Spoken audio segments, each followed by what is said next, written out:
Bismillah. Où est passé le steak en sauce s'étonna Adam en découvrant le plat de verdure posé devant lui.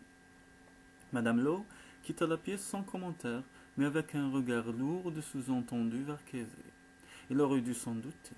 Jouer la comédie du mariage avec Kézé, la solution qui lui avait semblé brillante de simplicité, comme s'ils étaient enfermés dans la suite de Peabody, se révélait à présent lourd de complications inattendues. Toute la journée, alors qu'il aurait dû être plongé dans son travail, il n'avait pu détacher ses pensées de sa jeune épouse aux cheveux de miel.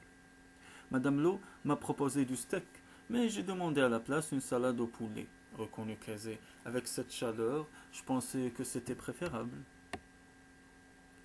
À midi, j'ai déjeuné légèrement, car je savais qu'on me servirait mon plat favori pour le dîner, l'informa-t-il sur un ton de reproche. Je vous avais prévenu que je refusais que quoi que ce soit change chez moi. Comment ne pas être obsédé par cette femme si, chaque fois qu'il rentrait à la maison, il trouvait son quotidien complètement chamboulé. Excusez-moi, je ne me mêlerai plus de rien. Ceci étant réglé, il s'attaqua à la salade qui était délicieuse comme tout ce que préparait Madame Lowe. Il se sentit revigoré et retrouva sa bonne humeur. Il se rattraperait sur le pain. Est-ce que vous risquez de rater des cours de psychologie durant votre séjour ici demanda-t-il aimablement. Non, répondit Kézé en secouant la tête. Ce sont les vacances d'été. Je ne reprends qu'en septembre. Alors qu'avez-vous fait de votre journée? J'ai parcouru les journaux pour lire ce qu'on racontait sur nous, dit Kézé après avoir siroté une gorgée de vin. J'ai revu les moments les plus palpitants de notre mariage aux informations de Channel 8. Et j'ai cherché dans le programme la liste des chaînes qui allaient rediffuser Embrasse la mariée cette semaine. Leur nombre est impressionnant. Alors qu'il notait dans sa tête d'ordonner à la rédaction des infos de Channel 8 d'arrêter de passer des sujets sur Kézé et lui, Adam se rappelait qu'il avait toujours appliqué une stricte politique de non-ingérence sur le contenu du journal. Il soupira résigné. Est-ce qu'Héloïse a appelé demanda-t-il. Le téléphone a sonné plusieurs fois, mais je ne savais pas si j'avais le droit de répondre. Je crois que Madame Lowe a pris des messages. Vous pouvez prendre les appels, informa-t-il. Est-ce que vous avez recommencé à travailler sur votre roman? Je ne l'ai pas emporté, comme j'ai aussi 2 ou 3 articles à écrire pour des journaux qui m'emploient en freelance et que j'ai laissé mes dossiers à Parkvale. Il va falloir que j'y aille pour récupérer le tout, ainsi que les vêtements dont j'ai besoin. J'ai prévu d'y aller demain en bus et de revenir avec ma voiture. En bus? Pourquoi ne louez-vous pas une voiture? Ce serait beaucoup plus rapide. Je n'en ai pas les moyens, hésita-t-elle, la fourchette levée. Le bus me convient très bien. Je paierai la location. Non merci. Vous m'avez fait comprendre que vous n'aimiez pas les gens qui avaient besoin des autres. Je ne parlais pas de ça. Je sais bien, mais je ne veux pas donner l'impression que je profite de vous, répondit-elle avec un petit sourire ironique. Imaginez ce que dirait Sam McGill. Adam fit mentalement le tour de la question. Ce mariage se révélait fertile en obligations inattendues dont il se serait bien passé. Oubliez Sam, lui conseilla-t-il en pianotant sur la table. Imaginez plutôt ce qu'on dirait si on apercevait ma femme assise dans un bus. Je vais vous conduire moi-même à Parkvale. On partira-t-on demain matin? Et ne vous imaginez pas que je vous laisserai payer l'essence. Ah, et autre chose. Déterminé à se débarrasser au plus vite de cette corvée, il plongea la main dans sa poche et en sortit un écrin de velours cramoisi. Kaiser retint sa respiration quand, ouvrant la petite boîte, Adam révéla une alliance en or dont la surface était gravée d'un délicat motif en spirale. C'était celle de ma mère, l'informa-t-il. Vous devriez la porter durant votre séjour ici. Elle se mordit les lèvres. Je ne crois pas que nous devons faire ce qu'il faut pour que ce mariage ait l'air normal. La coupa-t-il. Il faut que vous la portiez. Elle tendit la main gauche. Il lui sembla que, malgré son impatience, Adam marquait une infime hésitation avant de lui passer l'anneau d'or. Ensuite, il lui tint les doigts quelques instants pour examiner la bague. Le contact tiède de sa main était agréable. Elle avait l'impression que cette bague l'enchaînait à cet homme par un lien invisible, qui n'existait pas quelques minutes auparavant. Je devine que votre mère n'est plus de ce monde, murmura-t-elle. Elle est morte quand j'avais 10 ans. répondit-il, le visage fermé. Elle est morte dans son sommeil. On n'a jamais su de quoi. Ça a dû être terrible pour vous et votre père. Elle pensait qu'Adam ne répondrait pas, car il prit le temps de terminer sa salade avant de repousser son assiette, de la regarder dans les yeux et de déclarer d'une voix douloureuse. Mon père n'en avait rien à faire. Ma mère l'adorait, mais durant toutes leurs années de vie commune, lui n'a jamais fait le moindre effort pour lui prouver son amour. Pas une fois. Et vous, est-ce qu'il vous aimait? Au regard noir qu'Adam lui lança, elle comprit qu'il n'appréciait pas la question. Peut-être parce qu'il venait de lui passer la bague au doigt, il répondit pourtant. Mon père n'aimait que son travail. Mais vous, vous aimiez votre mère, objecta-t-elle, après avoir contemplé un instant l'anneau, attristée à l'idée que la femme qu'il avait portée avant elle n'ait pas été aimée, en tout cas par son mari. Ça ne lui suffisait pas.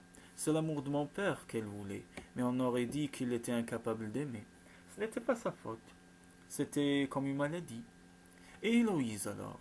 C'est ton accusé qui commençait à avoir sa petite idée.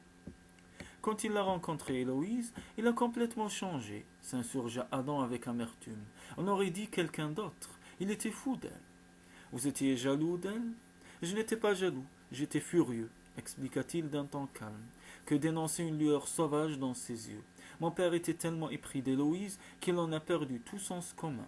Il s'est complètement désintéressé de son travail. Il passait son temps à partir en vacances et à dépenser des sommes colossales. Il a complètement négligé ses affaires et j'ai découvert. Adam s'interrompit, ravalant les mots qui avaient failli franchir ses lèvres. Mais ça n'a pas été si mal tourné, pourtant, s'étonna-t-elle. Quand il s'est rendu compte de l'étendue du désastre, reprit Adam, il a réagi comme il le fallait. Pour sauver son affaire, il y a injecté l'argent de son portefeuille d'actions et il a hypothéqué sa maison, ce qui lui a permis d'arrêter les poursuites contre son entreprise. Mais il ne voulait pas en parler à Héloïse, alors elle a continué à dépenser comme avant. Peu de temps après, mon père a fait une crise cardiaque, et 6 mois plus tard, il était mort. À cause de cette femme, conclut-il, il a perdu son entreprise qui comptait plus que tout pour lui, et il a perdu la vie.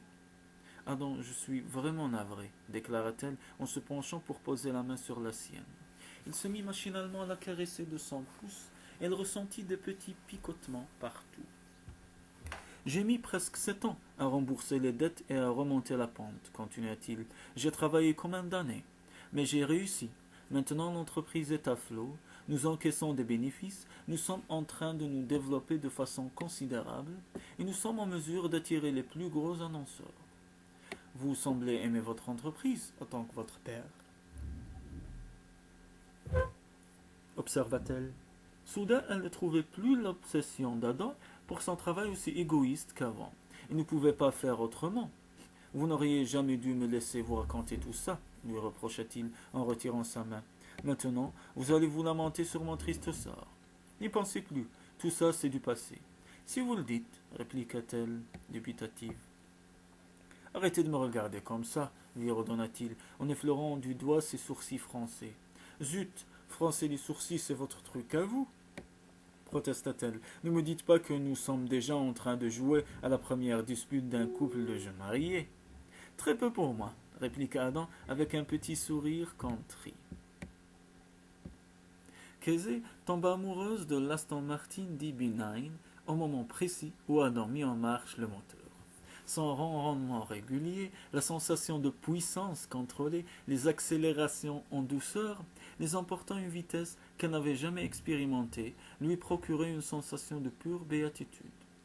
C'est magnifique, Adam. On sera à Parkvale dans 1 heure. À cette allure, lança-t-elle sans se soucier d'exagérer outrageusement, alors qu'il s'engageait sur l'autoroute. C'est une bonne petite voiture, reconnut son conducteur avec modestie, en relâchant des gaz une fraction de seconde. Ils roulèrent un moment en silence, et elle se rendit compte que, sitôt qu'elle lâchait la bride à ses pensées, elle ressentait de façon aiguë la présence d'Adam, comme si l'air se mettait à vibrer dans l'habitacle. Pour détendre l'atmosphère, elle se mit à expliquer à Adam sa théorie, à savoir l'Aston Martin représentait pour lui la sublimation de sa vocation avortée de coureur automobile. Elle se contenta de grogner sans faire le moindre commentaire. Je suppose qu'il est inutile de vous proposer de ramener ma voiture à Memphis et de me laisser conduire la vôtre, risqua-t-elle timidement quelques instants plus tard. Personne d'autre que moi ne conduit ma voiture, s'insurgea Adam, apparemment aussi choqué que si elle lui avait suggéré de partager leurs biens à parts égales. Vous, les coureurs de stock-car, vous êtes de fiefs et égoïstes, leur railla-t-elle, ce qui lui valut un nouveau grognement. Ils s'arrêtèrent à mi-chemin pour prendre de l'essence, et Adam saisit avec soulagement cette occasion de mettre un peu de distance entre Kesey et lui. Est-ce que celle-ci ne se rendait vraiment pas compte que sa jupe en lin bleu marine, apparemment si sage, remontait en fait haut sur ses cuisses chaque fois qu'elle se tournait vers lui? Ce genre de distraction pouvait vous faire envoyer dans le décor une automobile hors de prix. Quand il remonta en voiture, il était déterminé à réduire la conversation, et par là même le dévoilement des jambes de Kesey. Au minimum, mais 5 minutes après avoir repris le volant, il lui apparut soudain qu'il n'avait aucune idée de ce qui l'attendait à Park Bay. Est-ce qu'il y a quelque chose de particulier que je dois savoir? Avant de rencontrer votre famille, s'enquit-il, qu'est-ce que vous allez leur raconter? Il garda le regard obstinément fixé sur la route, tandis que la jeune femme se tournait vers lui. Il ne se rend pas là, car elle n'arrive qu'à la fin de la semaine, et le mardi matin, mon père a sa séance chez le kiné. C'est pour ça que je voulais y aller aujourd'hui, avoua-t-elle. J'avais pensé arriver en douce et repartir sans me faire remarquer. Et votre frère? Il a un job d'été à Dallas. De toute façon, lui, ça va. Il est moins dépendant de moi que les deux autres. Comme tous les garçons de cet âge, il ne s'intéresse qu'à ses affaires. Ce sont Karen et mon père qui me harcèlent toute la journée. Il va falloir s'expliquer avec eux, déclara-t-il. Je présume qu'ils vont vouloir rencontrer votre mari. Il faudrait les inviter à la maison, peut-être, un prochain week-end. Sans le regarder, il sentit qu'elle rayonnait de plaisir. C'est une idée formidable, s'enthousiasma-t-elle. Le plus vite ils seront convaincus que vous êtes sorti de leur vie, le plus vite j'aurai rempli ma part du marché, expliqua-t-il. Je remplirai la mienne, n'ayez pas peur, promit Kesey. Je voulais aussi vous proposer d'inviter Héloïse à dîner demain soir, pour que nous puissions lui jouer la comédie du couple épanoui. Je suis là pour ça, acquiesça-t-elle. Très bien, vous me rendez service, et je vous rends service. C'est tout ce à quoi se limite ce mariage.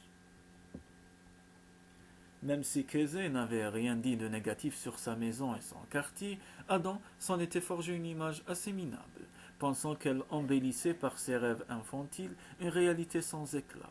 Il fut donc surpris, quand ils arrivèrent à Parkvale, de se garer dans l'allée d'une maison pleine de charme, fraîchement repeinte en blanc, dont le porche était orné d'une magnifique glycine. À l'intérieur, le mobilier était simple et visiblement peu coûteux, mais l'endroit était décoré avec beaucoup d'imagination et de gaieté. On voyait que Kesey était une bonne maîtresse de maison, comme il aurait dû s'en douter. « C'est très joli, dit-il. Vous attendiez à quoi? Lança-t-elle avec une mimique ironique. Je ne sais pas, mentit-il. C'est vous qui avez fait la décoration? Ça m'a pris tout d'un coup, au printemps. Je pensais que de me voir m'activer inciterait mon père à sortir de sa chaise roulante. Ça a été le cas.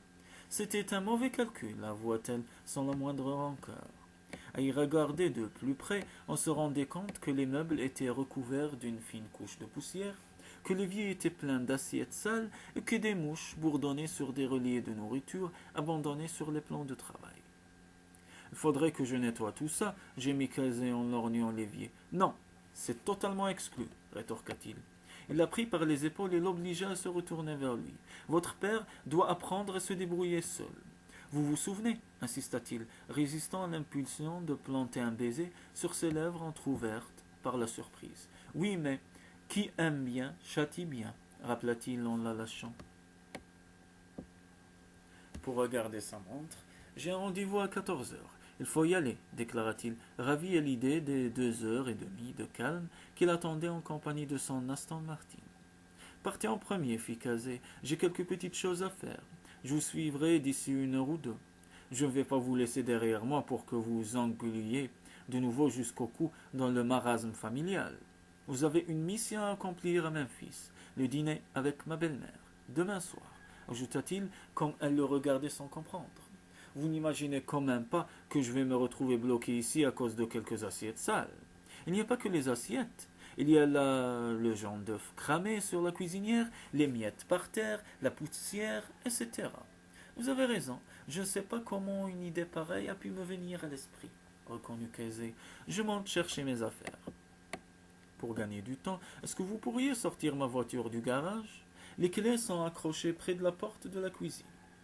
Bon sang, s'exclama Adam en pénétrant dans le garage. La vieille Ford Fiesta bleue de Casey avait sûrement été une bonne voiture, mais il y avait 20 ans que ce n'était plus le cas. Il était difficile de savoir ce qui était le plus remarquable, du nombre invraisemblable de taches de rouille ou de l'extraordinaire symétrie des bosses qui agrémentaient les deux pare-chocs. Je ne suis pas responsable, affirma la jeune femme, qui arrivait, les bras chargés de dossiers. On me les a cabossés dans le parking de l'hôpital, quand je rendais visite à mon père. Les hôpitaux sont des endroits dangereux, conclut Adam. Il préférait renoncer à s'enquérir des raisons qui l'a poussé à conduire. Ce coucou, car il connaissait la réponse. L'argent, il ne voulait pas la blesser. Je vais vous suivre jusqu'à Memphis, déclara-t-il, se retenant de lui conseiller d'abandonner son véhicule à la première casse venue. Ne soyez pas bête, cette voiture est très sûre, protesta Casey. Ayant déposé les dossiers sur le siège arrière, la jeune femme tenta vainement de refermer la portière, dont la serrure, récalcitrante, refusait de s'enclencher. Aussi l'ouvrit-elle de nouveau pour la claquer plus fort, ce qui fit brusquement descendre la vitre. Gênée par le regard critique d'Adam, elle s'insurgea. « Je vous interdis de me suivre jusqu'à Memphis. »« Qu'est-ce que vous comptez faire » dit-il en riant. « Me semer ?» Sa réponse fut noyée par le vacarme d'une camionnette qui remontait l'allée, suivie d'un crissement de frein qui se termina par une collision et un bruit de verre brisé. Adam eut l'horrible intuition de ce qui venait de se passer. Casey aussi, d'ailleurs, qui s'écarta de lui, blanche comme un neige. Dehors, on claquait des portières avec colère. « Espèce de crétine !» hurlait une voix d'homme. « Je conduis toute la nuit pour t'amener ici.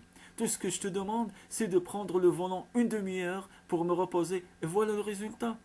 Tu aurais dû m'expliquer qu'il fallait 10 minutes à ce foutu camion pour s'arrêter quand on appuie sur le frein, » s'emporta une voix féminine. « Et puis d'abord, qu'est-ce que c'est que ce truc? Qui l'a fiché là ?» Casey pressa le bouton qui se trouvait à côté de l'interrupteur, la porte du garage s'ouvrit, et Adam s'avança en plein jour. « C'est moi, et ceci est une Aston Martin DB9. » Ou plutôt, c'en avait été une. Maintenant, c'était un bizarre mélange dont la vue le fit frémir. Une Aston Martin encastrée dans une camionnette de déménagement. La nouvelle arrivée, une version plus jeune de Casey, en beaucoup moins jolie, se mit à glapir et se précipita vers sa sœur aînée pour la serrer sur son cœur. « Oui, Karen, je suis là, mais où est le bébé ?»« Est-ce que Rosie est avec toi ?» répondit Casey. Se débattant, vainement, pour se libérer de l'entrainte de sa cadette, accrocha à elle comme une ventouse. « Elle est avec son père, il l'amène ce week-end. »« Oh, Casey, merci, merci.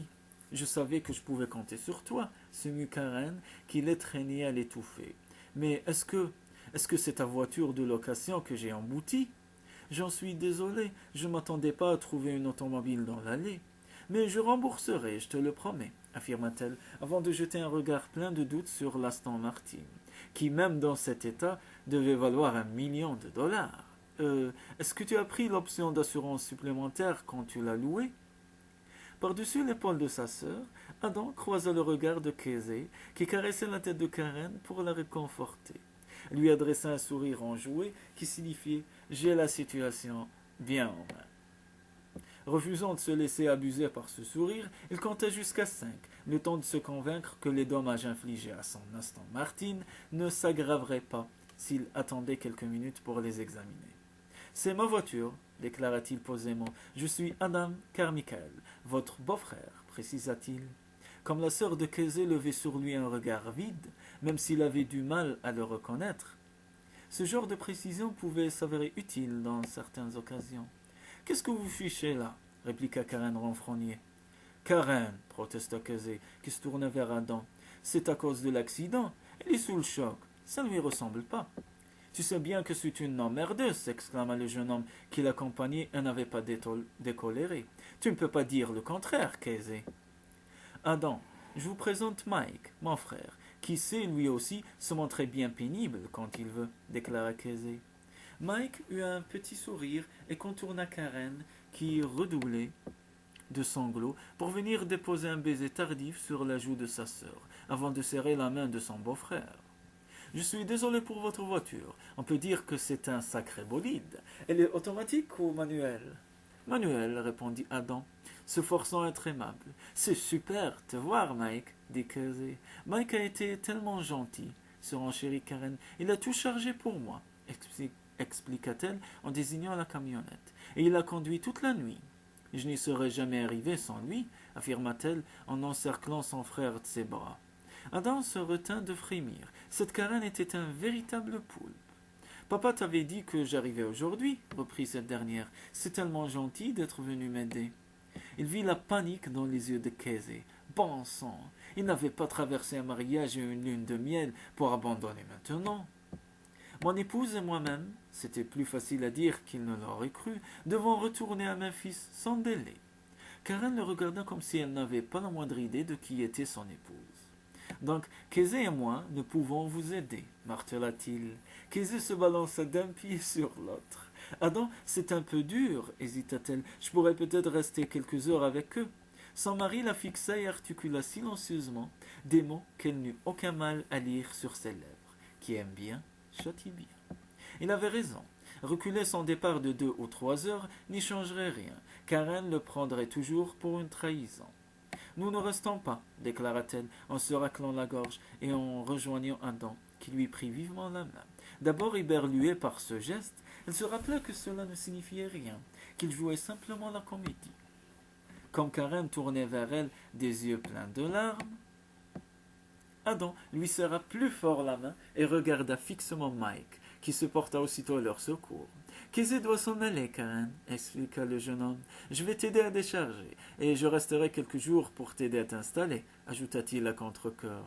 Je t'aime, Casey, renifla Karen, en s'essuyant les yeux d'un revers de manche, dans un geste bizarrement puéril. Comment vouliez-vous lutter contre cela? Cette fille savait exactement ce que Casey avait envie d'entendre, et il ne pouvait accentuer son étreinte sans lui écraser la main. Il entreprit de caresser le doigt qui portait l'alliance de sa mère. « Je t'aime aussi, ma chérie, répondit Casey. Je t'aime trop pour pouvoir rester. Et elle tourna le dos à sa sœur en tremblant comme une feuille. Adam l'enveloppa de son bras et l'amena jusqu'à sa voiture pour en inspecter les dégâts. Ce n'était pas si terrible, elle pouvait rouler malgré des feux arrière brisés et un pare-choc défoncé. Il demanda à Mike de reculer la camionnette pour lui libérer la sortie. Allez chercher vos affaires, dit-il à Casey. Je vais d'abord conduire l'Aston Martin dans la rue et ensuite je sortirai du garage cette chose que vous appelez voiture. De façon inattendue, la fiesta démarra au quart de tour. Il régla le siège du conducteur en mesure de Casey avant de sortir du véhicule. Et en faisant le tour, ses yeux tombèrent sur un autocollant collé à la vitre arrière. Si tu me trouves sexy, klaxonne. Il essayait de se convaincre que cela pouvait ne pas être aussi vulgaire qu'il y paraissait. Quand Casey surgit de la maison, entraînant une valise et un fourre-tout dont les coutures menaçaient d'exploser, « Qu'est-ce que c'est que ça » demanda-t-il en pointant l'autocollant délictueux. « Laissez-moi deviner, c'est encore une technique d'auto-affirmation ?»« C'est une idée de Brody Ann, avoua-t-elle, un pâle sourire aux lèvres, encore ébranlé par sa confrontation avec Karen. Et ça marche. Vous m'en voyez ravi, rétorqua-t-il d'un air réprobateur. Si je comprends bien, Brody Ann a réponse à tout. Vous êtes prête? Oui, j'ai laissé un mot à mon père pour lui dire que je le recontacterai afin d'organiser cette petite réunion. Il enfourna ses bagages dans le coffre de la fiesta pendant que Casey essayait de se dégager d'une interminable embrassade avec Karen. Il attendit que sa voiture soit sortie de l'allée pour rejoindre son propre véhicule. Casey conduisait à une vitesse qu'on pouvait charitablement qualifier de paisible, une allure de limace. Il soupira en tournant la clé de contact de son Aston Martin. Le trajet de retour allait être long. Il prit son téléphone portable pour ordonner à sa secrétaire d'annuler son rendez-vous de 14 heures. Puis appela sa compagnie d'assurance. À cette allure, ne conduire que d'une seule main ne posait aucun problème. Au bout d'1 kilomètre, les coups de klaxon commencèrent à retentir.